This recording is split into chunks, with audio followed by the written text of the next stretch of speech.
Nihao les amis, aujourd'hui 113e jour de l'aventure éveil à Taitung, dans cette petite et jolie ville de Taitung. D'ailleurs Taitung ça veut dire l'est de Taïwan. Je vous avais dit Taichung.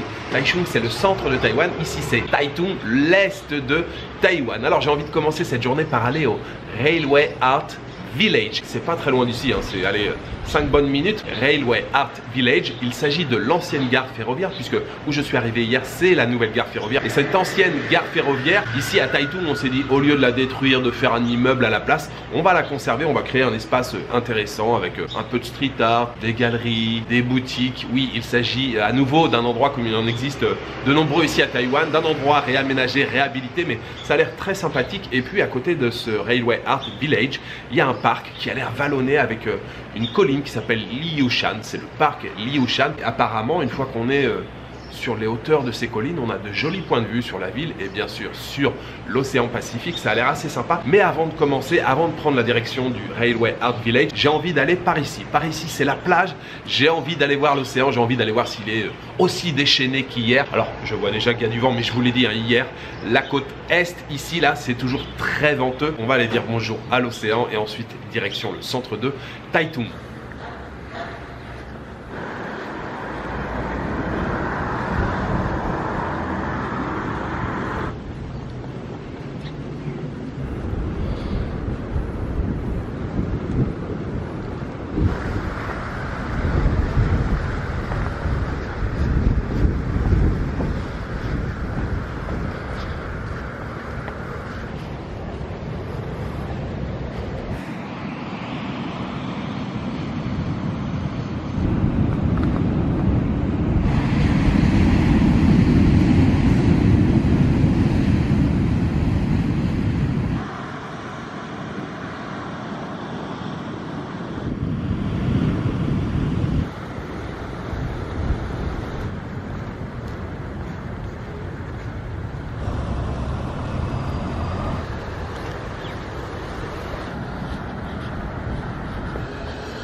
Je suis arrivé au Railway Art Village et l'endroit a l'air très sympathique. En plus, vous l'avez vu, on a un beau ciel bleu aujourd'hui avec beaucoup de vent, mais ça c'est normal ici. D'ailleurs, je suis passé voir l'océan, vous l'avez vu, il est aussi déchaîné qu'hier. Les vagues et tout, ça part dans tous les sens. J'ai beaucoup aimé mon petit passage. Je suis pas resté très longtemps, mais ça fait toujours du bien d'aller voir l'océan comme ça. Railway Art Village, quelques mots rapidement. Cette gare, elle a été mise en service dans les années 20, 1920, et elle a servi pendant 80 ans, c'est-à-dire jusqu'en 2001. En 2001, en fait, le trafic était devenu beaucoup trop important ici et la ville de Taitung a décidé de construire une nouvelle gare donc au nord de la ville. C'est là que je suis arrivé hier. Et donc en 2001, ils ont commencé à réaménager un petit peu cet endroit. Il faut bien le reconnaître, en journée, c'est assez calme, hein. Là, il n'y a pas beaucoup de monde et c'est ce que j'avais lu. Mais ça s'anime un petit peu le soir et puis surtout le week-end. Il y a des marchés, il y a des expositions, il y a des spectacles. Ils ont laissé un petit peu les anciens bâtiments. Je crois que le hall principal a été transformé en centre d'information. Bien sûr, ils ont laissé un petit peu les rails apparents. C'est très joli. On a aussi un petit peu de street art. Par exemple, le banc sur lequel je suis assis, est-ce qu'on le voit? Oui, ici. Ce sont des anciennes traverses de chemin de fer. Bref, c'est un endroit qui m'a l'air fort agréable que nous allons découvrir. Je suis passé au Family Mart juste avant. Je me suis pris une petite brioche. J'étais parti pour faire un repas. Puis finalement, je me dis non, je vais commencer la visite. On va grignoter quelque chose. Brioche au chocolat et au fromage. J'étais curieux. C'est aujourd'hui l'occasion d'y goûter. Bon, quand c'est fromage, c'est pas fromage comme chez nous, hein. C'est genre cream cheese, pas trop salé. Donc, on va tester ça tout de suite.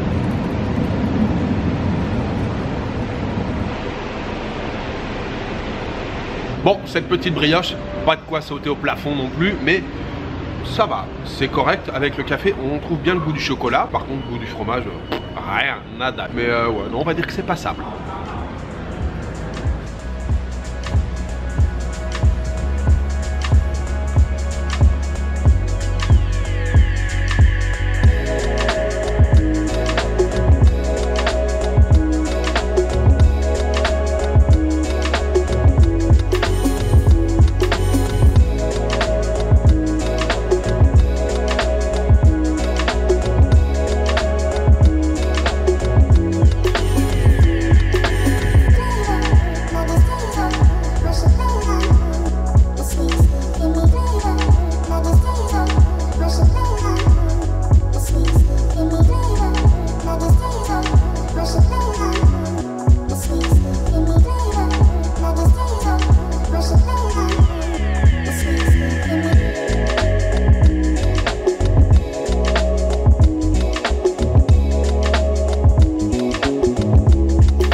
Je suis juste à la sortie du parc Liushan, j'en profite, je suis encore au calme et surtout à l'abri du vent pour vous dire que ce parc il est super chouette. Venez faire un petit tour ici, c'est pas très grand mais les quelques sentiers là vous emmènent au sommet, il y a différentes plateformes d'observation, on a de très beaux points de vue sur la ville, sur les montagnes, sur l'océan Pacifique. Et le temps est très dégagé aujourd'hui, on a un magnifique ciel bleu et on voit au loin l'île verte qui est une île apparemment magnifique, de très beaux points de vue. D'ailleurs les deux parcs que j'ai visités, celui-ci aujourd'hui et je vous en reparle à nouveau, le Taitung Forest Park où je suis allé hier. J'ai beaucoup aimé hier parce que déjà j'en ai fait qu'une toute petite partie, il est très grand. Et surtout explorer la partie qui est le long de la côte. Et c'est vrai qu'après le tumulte, l'agitation, l'effervescence de la plage, des vagues, du vent et tout, quand on se retrouve dans le parc là, on est protégé par une barrière naturelle, il y a des arbres, des arbustes. Les allées sont vraiment très chouettes, très agréables, que ça soit à pied ou à vélo. Et c'est vrai que ça constitue un petit havre de paix après l'agitation, le tumulte de la plage. Donc ces deux parcs, je les valide vraiment totalement là. Si vous voulez vous mettre au vert lors de votre séjour à Taitung, n'hésitez pas à aller faire un petit tour dans ces deux parcs. Maintenant, je vais prendre la direction, je vais peut-être aller manger quand même parce que j'ai faim. Et après, je vais prendre la direction de Phugang. Phugang, c'est un petit port de pêche qui se trouve seulement à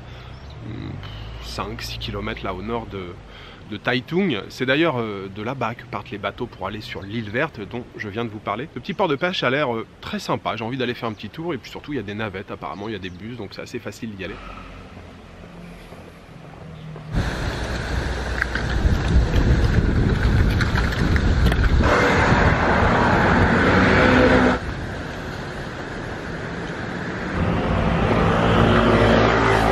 Ni hao. 50, okay. Pineapple from Taiwan. Ouais. From Pintong. Taitung. Pintong. Oh, Pintong. Pintong.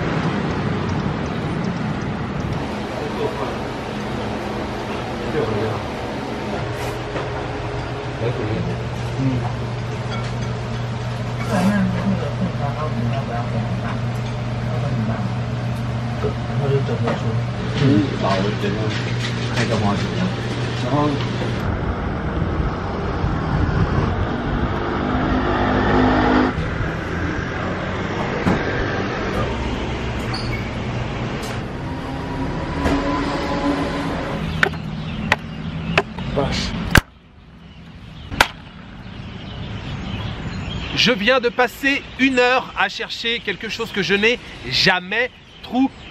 Du thé à la roselle. Roselle Tea, c'est la spécialité de Taitung, sauf que personne n'en fait. C'est très difficile à trouver. C'est la spécialité, mais c'est galère pour en trouver. Alors, j'exagère un petit peu, mais j'ai fait plusieurs boutiques, c'est vrai, pour en trouver. En fait, j'avais une adresse qui est l'adresse la plus réputée ici à Taitung, une vieille maison de thé qui existe depuis 1958. J'y suis allé, j'ai fait un peu la queue parce qu'il y avait du monde.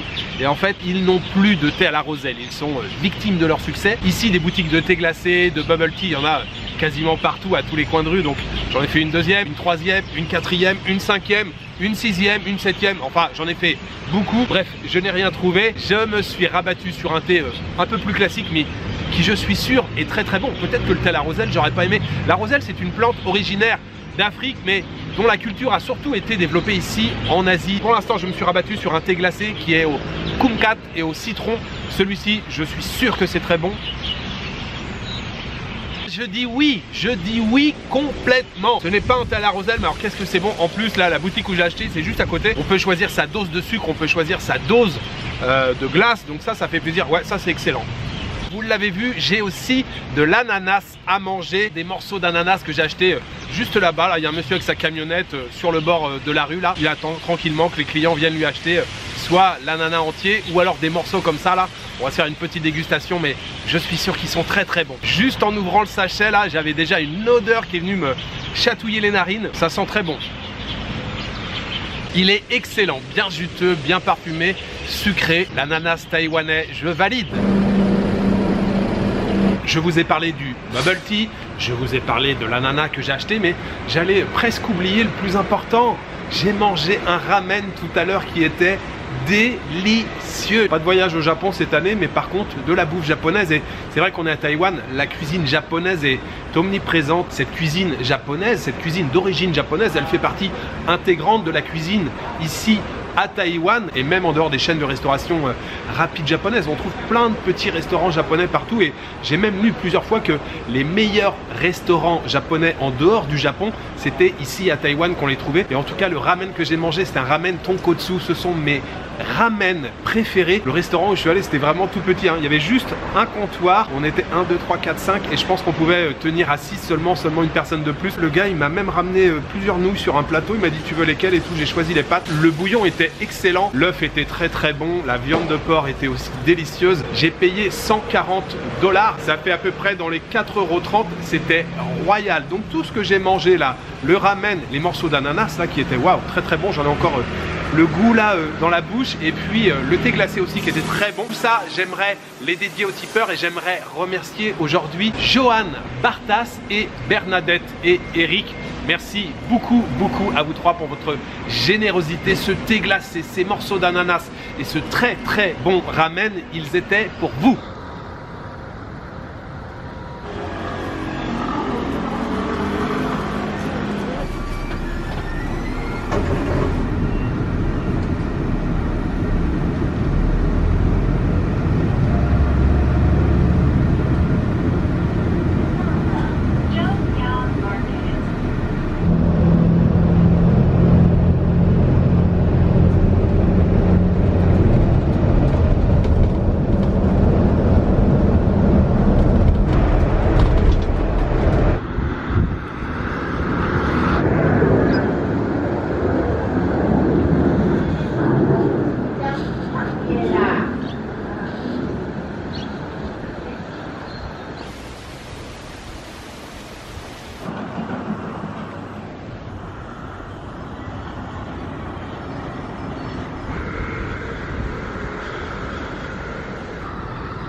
thé à la bardane et au baie de goji, excellent, sans sucre, sans rien du tout. Je l'ai acheté dans la boutique où je suis allé chercher le fameux thé à la roselle que je n'ai jamais trouvé. Cette boutique là qui existe depuis 1958, apparemment c'est l'une des meilleures boutiques de thé ici à Taitung et c'est vrai que celui-ci il est excellent. Oui, je suis de retour à Taitung, je suis face à l'océan Pacifique. C'est vrai que depuis que je suis arrivé ici, je me sens irrésistiblement attiré par l'océan Pacifique et cette escapade du côté de Fougang c'était assez rapide. En réalité j'avais seulement deux choses à faire là-bas. J'y suis allé pour me renseigner pour les horaires de bateau. Je vous l'expliquais, Fougang c'est un petit village, c'est le port principal de Taitung, c'est de là-bas que partent les bateaux en direction direction de Green Island. Et je veux aller justement sur cette île de Green Island. C'est l'île qu'on a vue ce matin quand j'étais dans le parc Liu Shan. J'ai peur de vous dire une bêtise, mais il me semble qu'elle est à une bonne quarantaine de kilomètres. Mais ce matin, on la voyait vraiment bien. Donc il y a un ferry qui part demain matin à 9h30, donc demain je prends la direction de Green Island. Et puis la deuxième raison pour laquelle je suis allé dans ce village de Fougang, c'est que dans le Lonely Planet, j'ai lu, oui j'ai acheté un Lonely Planet que j'ai acheté à Taipei, et j'ai donc lu dans le Lonely Planet qu'on pouvait manger des bons sashimi à Fougang pour pas cher du tout. Et effectivement, quand on remonte la rue du Port, on a 3 ou 4 restaurants qui proposent des sashimi. Je me suis arrêté dans l'un d'entre eux. C'était grandiose. Sashimi de thon gras taureau, la partie ventrale, c'était une dinguerie, vraiment c'était excellent. 10 sashimi pour 150 $ ou sinon 15 sashimi pour 200 $. Évidemment j'ai pris 15 sashimi pour 200 $, mais c'était d'une tendreté là, la chair, c'était vraiment bon. Bon, de toute façon je vous ai fait quand même pas mal de plans, je pense que vous avez pu le constater sur les images, c'était délicieux, servi avec ce qu'il faut en wasabi, en sauce soja, avec un lit en dessous de radis blanc râpé là, hyper croquant. Waouh, j'ai déjà fait une dédicace au tipeur ce matin, mais je me dois à nouveau d'en faire une puisque là c'était vraiment excellent. C'est très bon sashimi, j'aimerais les dédier à Patrick Chabin et JB Delancourt. Merci beaucoup à vous deux pour votre générosité, pour votre soutien. C'est très bon sashimi, ils étaient pour vous. Bobby, Bobby.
Oui, je suis sur mon petit balcon, j'ai un espace à l'extérieur, il faut en profiter. Non, je déconne, je me suis mis ici simplement parce que la lumière me convenait. Alors on va commencer par le plus rigolo. J'ai trouvé, sans chercher, ce fameux thé à la roselle ce soir. Oui, je vous l'ai expliqué, j'ai passé 1 heure à chercher ce thé partout là. J'ai retourné toute la ville de Taitung. Du thé à la roselle, vous connaissez, vous en avez partout, j'ai demandé. Et ce soir, je cherche un restaurant, je passe devant un établissement, je regarde le menu, je vois 2-3 plats qui me font bien envie, bien alléchant. Et je regarde en bas du menu et qu'est-ce que je vois? Thé à la roselle. Très bien, je m'installe. Et vous savez, c'est quoi le plus drôle? Le plus drôle, c'est que je perce la capsule, le gobelet, et je commence à boire et je me dis... Mais je connais ce goût, mais j'adore ça. En fait, le thé à la roselle, c'est la même chose que Rosa de Jamaica. Rosa de Jamaica, c'est la boisson que je buvais à longueur de temps quand j'étais au Mexique. Oui, Rosa de Jamaica et roselle, c'est la même chose. Quand j'étais au Mexique, j'ai fait une recherche, hein, c'est certain, j'ai dû faire une recherche sur Rosa de Jamaica. J'avais dû lire l'autre nom de roselle. L'autre nom de roselle, c'est l'oseille de Guinée. C'est une variété d'hibiscus. En Afrique, par exemple, c'est très connu sous le nom de bissap, hein, le jus de bissap, on en trouve dans beaucoup de pays d'Afrique. Et ici, on l'appelle le thé à la roselle. Mais j'ai halluciné quand j'ai vu, j'ai fait « Ah, mais j'adore ce truc !» Je n'avais pas du tout fait le rapprochement. Et vous savez quoi? Je suis en train de repenser au parc que j'ai visité hier, Taitung Forest Park. À un moment, il y a plein de plantes, il y a plein de fleurs, il y a des grosses fleurs. Ces fleurs, ce sont des fleurs d'hibiscus. Tout est lié, il n'y a pas de hasard, tout est lié. Le Taitung Forest Park, Taitung, Taïwan, le Mexique, le jus de bissap, l'Afrique et tout, tout est lié en fait, il n'y a pas de secret. Ouais, tout est lié. Aujourd'hui, c'était festival au niveau de la bouffe. Bon, je vous l'ai déjà dit, à Taïwan, on n'est jamais déçu, on mange toujours très bien. Tout ce que j'ai mangé là aujourd'hui, on était sur du très très haut niveau. Le ramen ce midi, il était excellent, les sashimi. Je sais même pas quoi vous dire à propos des sashimi, tellement c'était... Et puis donc ce soir j'ai mangé des petits rouleaux, c'est de la pâte en fait qui était frite, mélange de poisson et de crevettes, ça avait un bon goût de crevettes, servi avec du wasabi à côté. Et puis derrière j'ai pris un bol de nouilles, des nouilles sèches, des nouilles assez larges avec du soja, du chou chinois en dessous. Et puis sur le dessus, il y a une espèce de sauce à base de poivre du Sichuan. Je ne sais pas si vous connaissez le poivre du Sichuan, hein, ça a vraiment un goût particulier, ça vous met bien le feu dans la bouche. Je me suis régalé. J'ai payé au total 185 $, ça fait dans les 5,50 €. C'était royal pour terminer cette jolie journée ici à Taitung. Voilà, il me reste juste à vous souhaiter une bonne soirée, une bonne nuit, une bonne après-midi. Je vous donne rendez-vous demain pour une nouvelle journée à Taïwan. Ciao, good night.